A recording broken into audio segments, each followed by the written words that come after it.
The true story of Mary Ellen Pleasant remains one of the most controversial and enigmatic figures in American history. Celebrated as a civil rights hero by some, accused of witchcraft and murder by others, and feared by the elite whose secrets she quietly collected. Born around 1814, though even that is uncertain, Pleasant's early life was intentionally blurred. Some accounts say she was born enslaved in Georgia. Others say she was born free in Philadelphia. What's certain, she was brilliant, strategic, and determined. By the 1840s, Pleasant worked within the Underground Railroad, helping enslaved people escape to freedom. Her name appears in abolitionist circles, and many historians believe she collaborated with influential figures, possibly even Frederick Douglass. She rarely spoke about this work. Secrecy was essential. In 1852, she arrived in San Francisco during the gold rush. She took work in wealthy homes, not for money, but for access. She listened, observed, and learned the weaknesses and habits of powerful men. Behind the scenes, she built influence. Within a decade, Pleasant had amassed a fortune. She invested in restaurants, laundries, boarding houses, and transportation companies. She made strategic loans to influential men, collecting favors that would serve her for decades. Rumors soon followed. People whispered that she practiced voodoo, cast spells, and manipulated outcomes. Newspapers labeled her the Voodoo Queen of San Francisco. Pleasant never denied it. She understood that fear could be a protective shield. But her true magic was political. She secretly funded abolitionist efforts across the country. Many historians believe she helped finance John Brown, the radical abolitionist behind the Harper's Ferry raid. When Brown was captured, a note signed MEP was found among his belongings. Pleasant later confirmed those initials were hers. Her closest partnership and the source of her greatest scandal was with wealthy banker Thomas Bell. Pleasant lived in the Bell Mansion for years, managing his investments and overseeing operations. When Bell mysteriously fell from a balcony and died, rumors exploded. Some claimed Pleasant pushed him. Others said she hypnotized him. No evidence supported any of it, but newspapers printed the accusations anyway. By the late 1800s, her reputation was shredded by racism, fear, and sensational journalism. She lost property, fought legal battles, and was largely erased from the city's official history. When she died in 1904, she was buried in an unmarked grave. Decades later, historians revisited her life and corrected the record. Today, Mary Ellen Pleasant is recognized as a civil rights pioneer, a woman who fought segregation, protected the vulnerable, and funded liberation efforts long before the nation acknowledged her contributions. Her memorial plaque in San Francisco reads, "Mother of Civil Rights in California." Her life remains a blend of truth, myth, and mystery, exactly the way she intended it. Swavi, real name Madama Miller, was one of TikTok's fastest growing creators in 2020 and 2021. With more than 2.3 million followers, he was known for his dance videos, comedy skits, and warm personality that made him instantly likable. He was only 19 years old, living in Delaware, and on the edge of an explosive career. On July 5th, 2021, everything changed.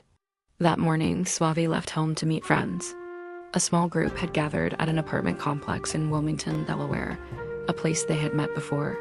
What happened next remains partly unclear, but police later confirmed that an argument broke out between Swavi and another young man. Within minutes, gunfire erupted.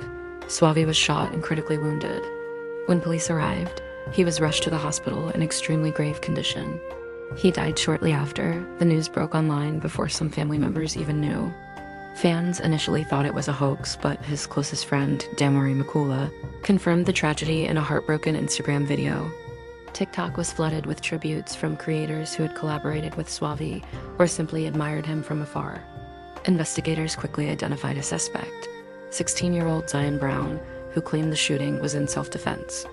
According to court documents, Brown alleged that he felt threatened during an argument, but police evidence contradicted key parts of his story. Witnesses said Swavi was unarmed. The shooting appeared to stem from a personal conflict, not robbery, not gang involvement, not random violence, but a sudden escalation between two young men who knew each other. Prosecutors charged Zion Brown with murder, but the case became even more complicated.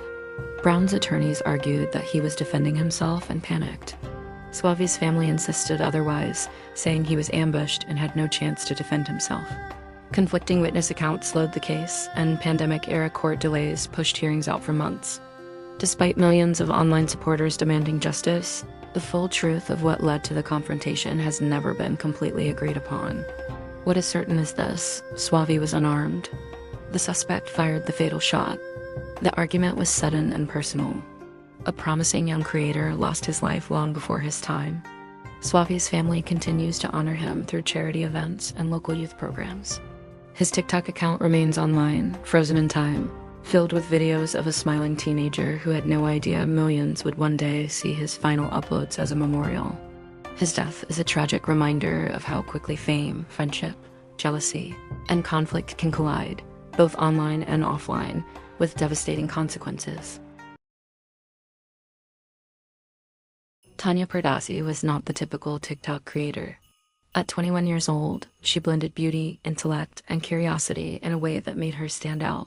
She spoke about philosophy, ancient civilizations, self-growth, and unusual theories, always with a confident smile. Her videos drew in over 100,000 followers, many of whom saw her as a refreshing voice on the platform. In August 2022, Tanya signed up for a skydiving course in Innisfil, Ontario. She was athletic, adventurous, and always chasing new experiences. Friends said she had been excited for weeks, proudly telling everyone she was finally doing her first solo jump.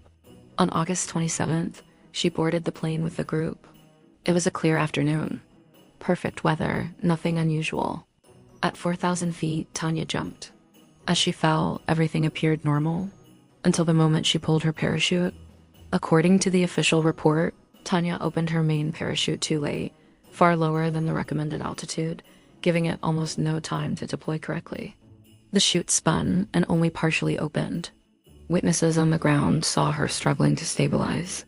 Her reserve parachute did deploy, but again, far too low for it to slow her descent enough to save her. Tanya struck the ground at high speed. Paramedics rushed her to hospital, but she died shortly after. Her death shocked her followers and made international headlines, not only because she was a popular TikToker, but because skydiving accidents, especially on a first supervised jump, are extremely rare. The company involved insisted that their equipment was functioning, and that Tanya had completed the required Ground 101 training. But other skydivers quickly pointed out online that beginners are usually monitored very closely during their first solo attempts.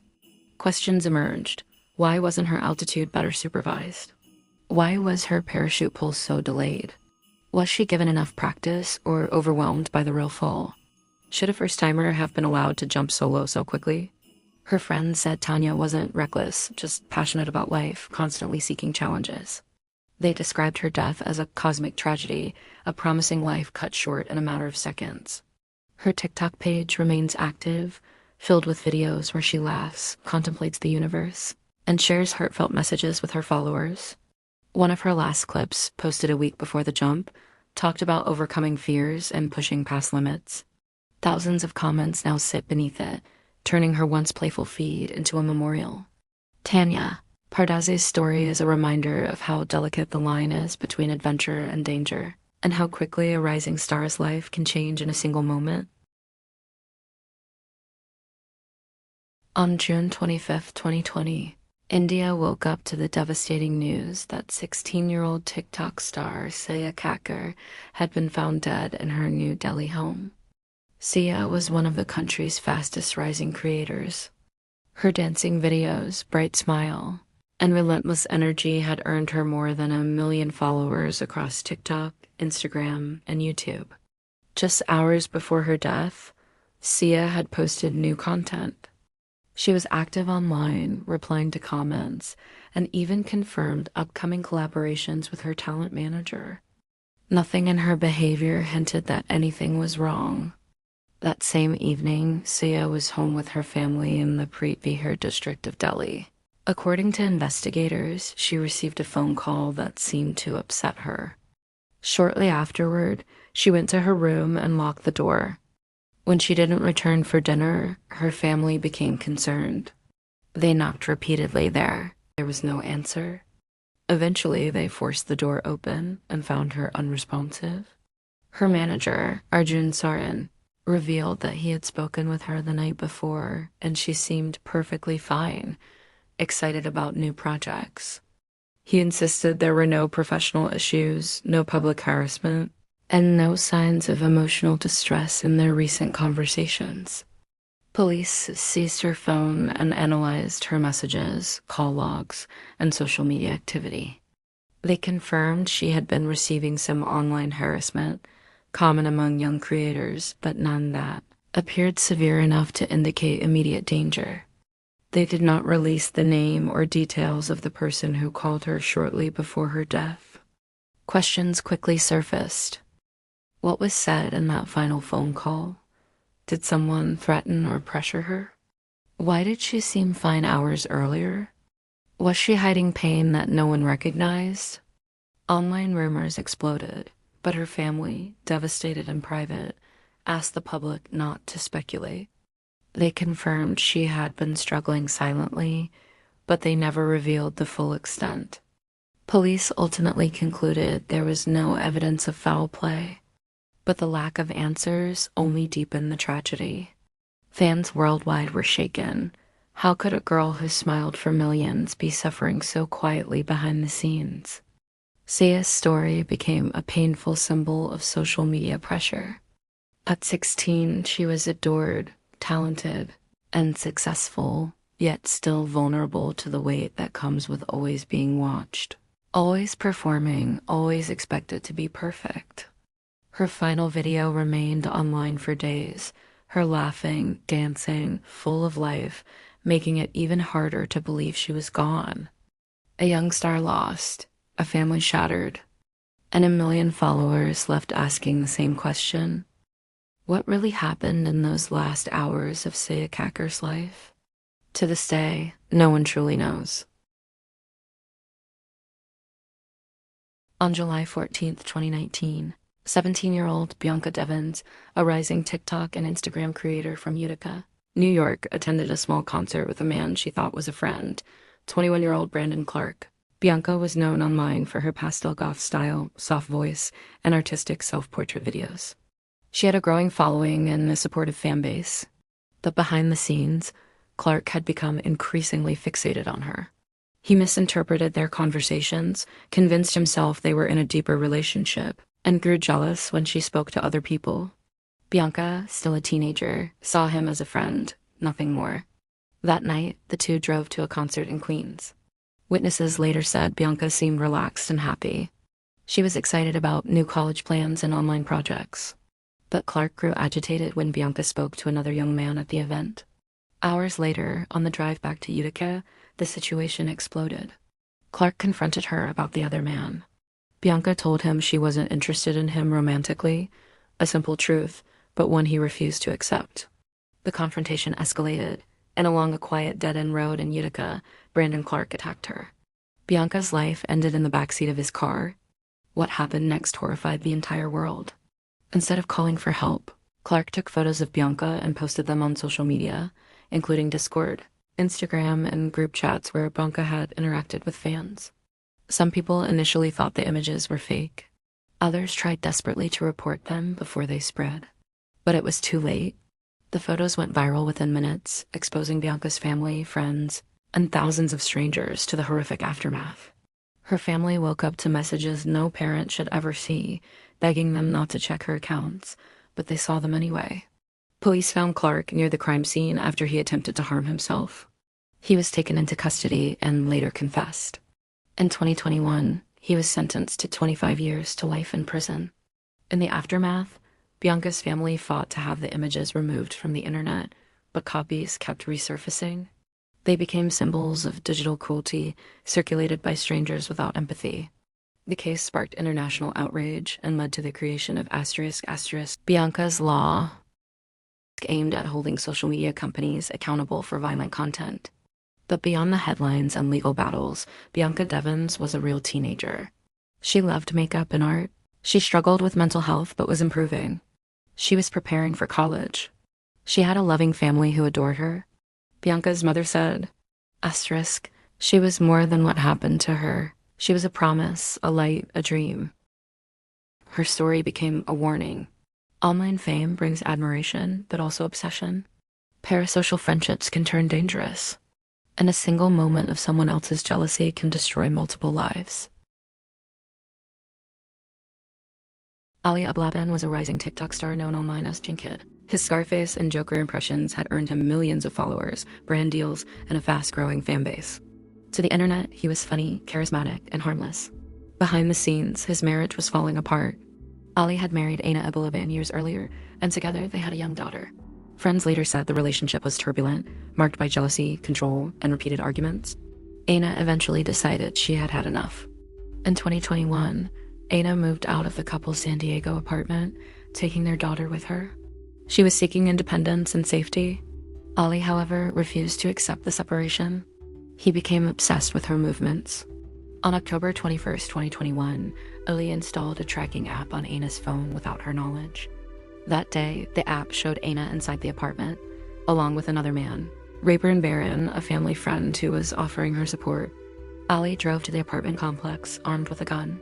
According to court records, Ali forced his way inside and confronted the pair. What happened next was swift and brutal. He shot Aina and Rayburn multiple times at close range. Both were killed at the scene. After the shooting, Ali fled the apartment with his daughter. He later abandoned her at a relative's home before attempting to escape toward the Mexican border. He was arrested hours later. During police interviews, Ali made chilling statements. He reportedly told investigators that Aina had betrayed him and that he had lost control. He showed little remorse and appeared more focused on his own pain than the lives he had taken. As the case went to trial, prosecutors painted a picture of escalating domestic abuse, obsession, and entitlement. They revealed text messages, surveillance footage, and evidence showing Ali had been stalking Aina in the days leading up to the murders. Aina's family described her as loving, protective, and devoted to her daughter. They said she had been trying to rebuild her life when it was violently taken from her. In 2024, Ali Abulaban was convicted of 2 counts of first-degree murder. He was sentenced to life in prison without the possibility of parole. Today, his TikTok videos still exist online, frozen reminders of how carefully curated online personas can hide dangerous realities. Aina Abulaban's story is a stark reminder that fame does not erase abuse, and that leaving a controlling partner can be the most dangerous moment of all. She was more than a victim. She was a mother, and her life mattered. Kylan Schultz and Crystal Turner were living what many dreamed of. The newly married couple had embraced van life, traveling through the American Southwest with their dog, Ruthie. Kylan, 24, worked in environmental science and shared pieces of their journey on TikTok and Instagram. Crystal, 38, was a creative spirit who loved photography, music, and life on the road. In August 2021, they were camping near Moab, Utah, a popular destination for hikers, climbers, and van life travelers. Friends later said the couple was happy but cautious, often choosing secluded campsites away from crowds. But something strange happened days before their deaths. Kylan told friends that a man at one of the campsites had made her uncomfortable. She described him as aggressive and said they were moving locations because of him. Crystal reportedly said the same thing, that someone had been acting threatening and that they didn't feel safe. On August 18th, Kylan spoke with a friend by phone and mentioned the unsettling encounter. It was the last time anyone heard from them. When the couple failed to show up for work and stopped responding to messages, concern grew. On August 20th, their bodies were discovered at their campsite in the Lasal Mountains, just outside Moab. Both women had been shot multiple times. Their van was nearby. Their dog was alive, but traumatized. There were no signs of robbery. Nothing appeared stolen. The remote location made the crime even more chilling. Whoever killed them had followed them into the wilderness. As news spread, the case drew national attention, especially after it was revealed that the murders occurred around the same time Gabby Petito was traveling through the Moab area. For a brief period, investigators explored whether the cases were connected. They were not. In 2022, police announced a suspect, Adam Pincus, a man with a history of violent behavior who had been living in the area at the time. Pincus died by suicide months after the murders. Authorities believe he acted alone, but many questions remain. Why did he target Kylan and Crystal? Was he the same man who made them feel unsafe days earlier? Why choose such a remote location? Why leave the dog unharmed? Despite the identification of a suspect, no trial ever took place, and many details were never fully explained to the public. For the van life and TikTok communities, the case was a brutal wake-up call. It shattered the illusion that remote campsites are always safe and that online travel content is harmless. Kylan and Crystal were not reckless thrill seekers. They trusted their instincts, and still something followed them. Their families continue to remember them as loving, adventurous, and deeply connected to each other. 2 lives full of promise ended in silence beneath the Utah sky. And a warning remains for those who live and share life on the road. Sometimes, the danger isn't the wilderness, it is who's watching. On the night of September 8th, 2017, 19-year-old Kenika Jenkins left her home in Chicago to attend a small birthday party at the Crown Plaza Hotel in Rosemont. She arrived with friends, bringing a bottle and the excitement of a night out. Sometime after midnight, Kenika became separated from the group. Security cameras captured her wandering the hotel alone. The footage is unsettling. Kenika appears disoriented, swaying, struggling to walk in a straight line. At one point, she leans against a wall as if trying to steady herself. In another clip, she presses her hands against the wall, as though confused about where she is. No one is seen guiding her. Staff member intervenes. No friend appears in the hallway. By morning, Kenika's mother, Teresa Martin, arrived at the hotel after her daughter stopped answering calls. She begged staff to check security footage and search the building. Hours passed with little action. At 12:25 p.m., nearly 20 hours after Kenika was last seen alive, her body was discovered inside a walk-in freezer in a closed restaurant area of the hotel. She was fully clothed. The medical examiner ruled her death accidental, caused by hypothermia due to alcohol intoxication. The official explanation stated that Kenika had wandered into the kitchen area, entered the freezer, and was unable to get out. But to many, that explanation didn't feel complete. Why was the freezer unlocked? Why did no one notice her for nearly a full day? Why did staff initially tell her mother they had no cameras? How did a teenager end up alone in a restricted hotel area? As the case spread online, TikTok and YouTube users became digital detectives. They slowed the CCTV footage. They zoomed into shadows. They claimed to hear voices. They believed they saw people following her. They stitched theories across thousands of videos. Some believed she had been lured. Others suspected foul play. Many felt something had been missed. Police released full footage and reaffirmed their findings: no evidence of assault, no signs of another person in the hallway at the same time, no DNA indicating a struggle. The hotel settled a civil lawsuit with Kenika's family without admitting wrongdoing. But TikTok never let the case go. Kenika's story became more than a tragedy. It became a symbol. A reminder of how vulnerable someone can be in unfamiliar spaces. A warning about isolation, intoxication, and how easily a life can slip into silence. For her mother, the questions remain personal and endless. For the internet, the case remains unresolved, not legally, but emotionally. Because sometimes, even when a file is closed, the mystery doesn't feel over. Zach Stoner was known online as Zach TV. From the streets of Chicago, he live-streamed everyday life, late-night walks, traffic stops, neighborhood conversations, and moments most people never saw unless they lived them. His streams weren't flashy. There were no edits, no scripts, no music. Just a man with a phone, talking to his viewers in real time as the city moved around him. People tuned in because it felt honest. It felt like being there. Zach believed that showing life as it really happened mattered. On the night of May 13th, 2018, he was live streaming from inside his parked car on Chicago's west side. He spoke casually to his viewers, answering comments, joking, passing time. The street was quiet. Nothing felt unusual. Then police lights appeared behind him. 2 officers approached the vehicle. The tone of the stream shifted instantly. Viewers heard commands. They heard confusion. Zach tried to explain that he was live streaming. He sounded nervous but cooperative. The officers asked him to step out of the car. The camera shook as he opened the door. "Put your hands up," one voice said. Zach exited the vehicle, phone still broadcasting. His voice changed, tighter now, uncertain. He kept talking, half to the officers, half to the audience who had followed him for months. Then everything happened at once. Raised voices, a sudden movement. The sound of gunfire, the live stream cut. Zach Stoner was 28 years old. Police later stated that officers believed Zach had reached toward a firearm. A gun was recovered from the vehicle. The department ruled the shooting justified. But for those who had watched him night after night, and for those who had been present in the live stream's final moments, the explanation didn't quiet the unease. People replayed the footage. They slowed it down. They analyzed his tone. They listened to the officer's commands. They debated whether he understood what was happening. They asked if confusion had been mistaken for threat. Some believed he was trying to comply while still holding his phone. Others felt the situation escalated too fast for anyone to recover. Many simply wondered if things could have ended differently. There was no trial, no courtroom, no public reckoning beyond official statements. Only a recording frozen in time. Zach TV's death became a symbol of the modern age. A moment that once would have belonged only to those present was instead witnessed by thousands, archived by strangers, and replayed endlessly. His channel remains online, a timeline of streets, voices, everyday moments, and one night that never reached its ending. Zach had built his platform on presence, on being seen, on showing up, on letting people watch life unfold without filters. In the end, his own life became the story, not because he wanted it to, but because the world was already watching. Lavra Winans was 24 years old. She was described by friends as gentle, thoughtful, and quietly determined. She worked hard, kept close ties with her family, and dreamed of building a life that felt safe and steady. Those who knew her said she had a calming presence, the kind of person who listened more than she spoke, who remembered birthdays, who made others feel seen. In 2018, Lara was trying to move forward after a difficult relationship. Like many people, she hoped distance would bring peace. She wanted to close a chapter and begin again. But sometimes the most dangerous moment is when someone decides to leave. On the day Lara was killed, she was at home. There were no signs of a break-in now, no random intruder. The person who ended her life was someone familiar, someone who had once been part of her world. Police later confirmed that Lara had been targeted by an ex-partner who could not accept the end of the relationship. What began as unresolved emotion turned into fixation, then into violence. The attack was swift, there was no chance to escape. No warning loud enough for help to arrive.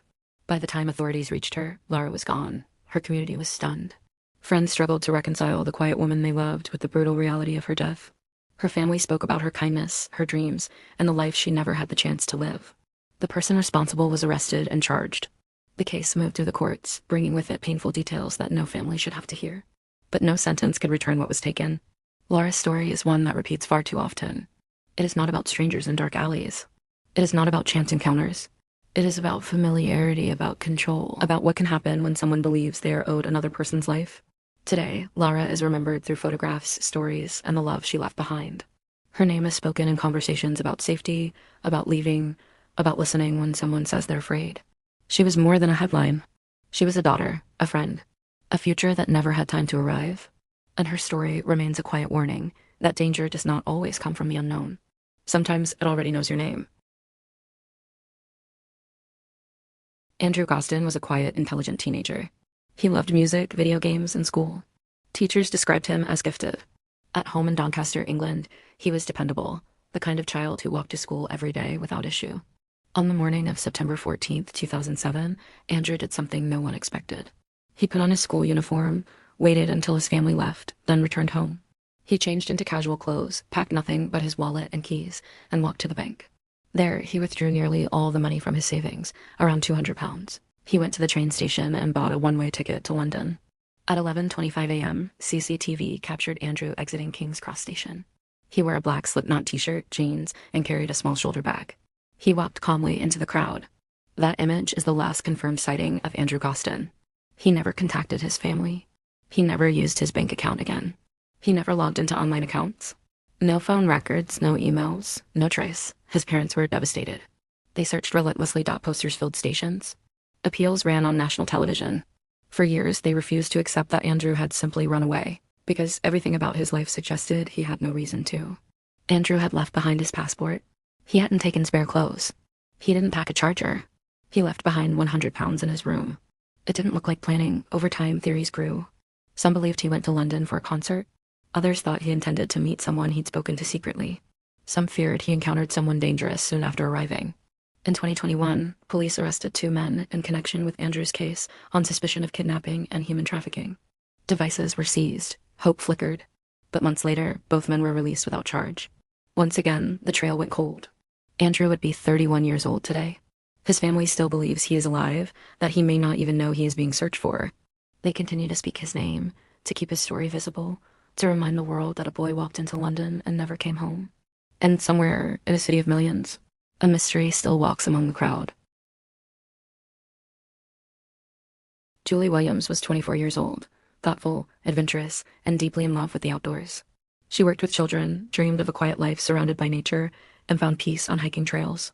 In May 1996, Julie and her partner, Lolly Winans, set out on a multi-day hike through Shenandoah National Park along the Appalachian Trail. They were experienced hikers. They packed carefully.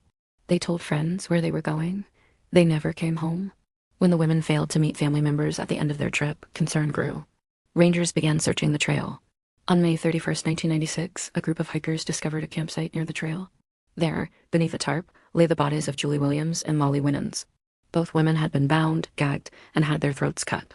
Their backpacks, boots, and personal items were scattered nearby. There were no signs of a struggle loud enough to alert other hikers. No clear witness, no obvious suspect. The brutality shocked the hiking community. National parks are seen as places of refuge, vast, open, peaceful. The idea that someone could stalk and murder 2 women in the wilderness unsettled people across the country. Investigators initially focused on a man named Darrell Rice, who had been near the park and later convicted of attempting to kidnap a woman in another state. For years, he was considered the prime suspect. But in 2019, advances in DNA testing excluded race. After more than 2 decades, the case returned to its beginning. No suspect. No arrest, no explanation. Julie and Lolly had chosen the trail for freedom, for silence, for connection to the world around them. Instead, they met someone who carried violence into a place meant for peace. Their families continue to remember them not for how they died, but for how they lived. Curious, gentle, hopeful. 2 women, 1 campsite, a wilderness that never gave up its secret. And a question that still echoes through the trees of Shenandoah: who was watching them on the trail?